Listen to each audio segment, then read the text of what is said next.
حضور نے فرمایا 3 آنکھیں ایسی ہیں جو جہنم سے آزاد ہیں، 3 آنکھیں جہنم کی آگ کو دیکھیں گی بھی نہیں۔ وہ کون کون سی آنکھیں ہیں؟ حضور علیہ السلام نے ارشاد فرمایا پہلی وہ آنکھ جو خوف خدا میں روئی، جو آنکھ خوف خدا میں روئی وہ آنکھ جہنم کی آگ کو نہیں دیکھی، بلکہ یہاں تک فرمایا گیا جس بندے کی آنکھ کا آنسو صرف اتنا نکلا کہ اس کی آنکھ کا ایک بال کی جڑ بھیگ گئی، اللہ کے خوف کی وجہ سے رونے سے صرف اتنا سا آنسو نکلا کہ ایک بال کی جڑ بھیگ گئی، حضور فرماتے ہیں قیامت کے دن وہ بال بھی اس بندے کی شفاعت کرے گا۔ حضرت ابو نعیم لکھتے ہیں، وہ کہتے ہیں کہ جب رونا نہ آئے نا تو رونے کی کوشش کیا کرو۔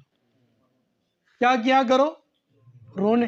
حضرت داتا صاحب رحمۃ اللہ تعالیٰ علیہ سے کسی نے پوچھا نا، کہا کہ جناب اگر رونے کی کوشش کریں پھر بھی رونا نہ آئے تو فرمایا کہ پھر اپنے مقدر پہ رویا کرو، کہ تمہارا دل اتنا سخت ہو گیا ہے کہ تجھے خدا کی یاد میں رونا بھی نہیں آتا۔ حضور علیہ السلام نے ارشاد فرمایا دوسرا وہ شخص جو رات کو جب سارے لوگ سو رہے تھے، سب لوگ آرام کر رہے تھے، سکون کر رہے تھے، اس کی آنکھ جاگی، اس کی آنکھ جاگی، کیوں؟ اللہ کی محبت میں وہ اٹھا، اس نے قیام کیا، اس نے قرآن کی تلاوت کی، فرمایا کہ جو آنکھ میری یاد میں جاگی وہ آنکھ جہنم میں نہیں جائے گی۔